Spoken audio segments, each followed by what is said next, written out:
Cric, crac, c'est l'histoire de l'araignée qui mange le jaguar.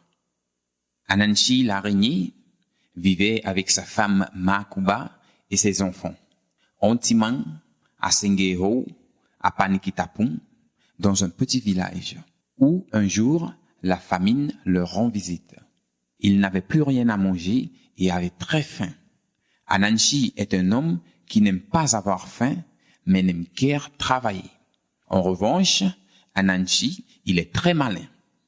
Anansi s'assoit sur un banc et commence à réfléchir comment trouver de quoi manger. Il envoie son fils chercher à manger, mais celui-ci revient sans rien.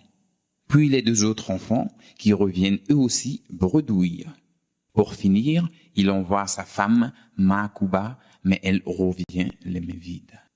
Soudain, lui vient une idée à la tête. Anansi dit: « Je ne sais pas pour vous, mais moi, je vais manger comme père tigre le jaguar. » Sa femme Makuba lui répond: « Mais tu es fou, Anansi. Manger le tigre, n'importe quoi. » Sur ces belles paroles, Anansi a été voir compère tigre le jaguar. « Bonjour, mon ami. Comment vas-tu » lui dit Anansi.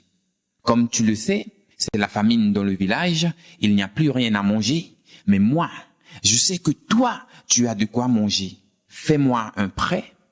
Je voudrais 1 kilo de riz, 1 kilo de sel et 1 litre d'huile. » « C'est tout » lui demande compère tigre le jaguar. « Tu ne veux pas de viande ?»« Ne t'en fais pas pour la viande » lui dit Anansi. « Et quand me rendras-tu mon dû ?» lui demande compère tigre. « Cet après-midi même, vieux frère. » Sur ces paroles, Anansi retourne chez lui. Il avait fait ce qu'il avait dit. Anansi avait trouvé de la nourriture pour sa famille. « Mais où est la viande ?» demande sa femme. « Ne sois pas pressée, ma chère, » lui dit Anansi. « Ce sont les grains de riz qui font les sacs de riz. Cet après-midi, la viande viendra d'elle-même. » Effectivement, le tigre se présente au bout de 3 heures pour récupérer son argent comme il avait dit. Dès qu'il le voit arriver, Anansi se met à courir avec toute sa famille pour rentrer dans une ruche vide qui se trouvait derrière la maison. Mais le tigre les voit et il demande: « Anansi, pourquoi cours-tu? Où est mon argent? »« Ah, désolé, je n'ai pas ton argent pour te payer, vieux frère, » lui dit Anansi. « Comment? Tu me fais venir ici et tu me dis que tu n'as pas mon argent? »« Eh bien, dans ce cas, je vais te manger, » lui dit compère tigre. « Ah ah, essaie de m'attraper si tu peux, » lui dit Anansi. Tigre se met en colère. « Mais je suis le tigre. Personne ne me manque de respect.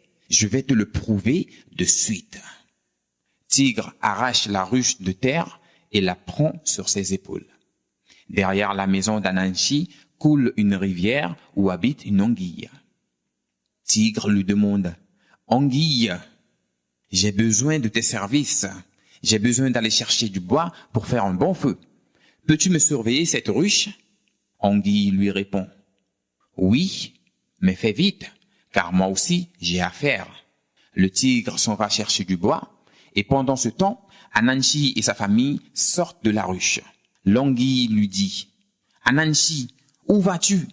Le tigre m'a demandé de surveiller la ruche pour lui. »« Mais qu'est-ce que tu es bête, anguille. Tigre t'a dit de surveiller la ruche, pas moi, » lui dit Anansi. L'anguille obtempère et ne donne pas l'alarme. Anansi va se cacher derrière un arbre de vapa avec sa petite famille. Lorsque le tigre revient, il soulève la ruche et la trouve bien trop légère. « Anguille, où est passé ce qu'il y avait dans la ruche ?»« Ah, tu veux parler d'Anansi et de sa famille, » lui dit l'anguille. « Comme tu m'as dit de surveiller la ruche et pas ce qu'il y avait dedans, je les ai laissés partir. Dans ce cas, c'est toi-même qui finiras au fond du feu, » lui dit compère tigre. Il attrape Anguille par le cou et la jette dans le feu. Anguille commence alors à danser sur le feu. Papala, papala, papala, papala, papala, papala. Tigre n'en revient pas. Anguille a l'air contente. « Mais Anguille, dit compère tigre, quel plaisir prends-tu donc à danser comme ça? Ah, tu veux voir? Eh bien, viens et prends ma place, lui dit Anguille. Le tigre était à peine arrivé sur le feu que son poil s'est enflammé et qu'il s'est évanoui de douleur. Quant à Anansi, il a aussitôt envoyé sa femme et ses enfants chercher plus de bois et il s'est approché du tigre.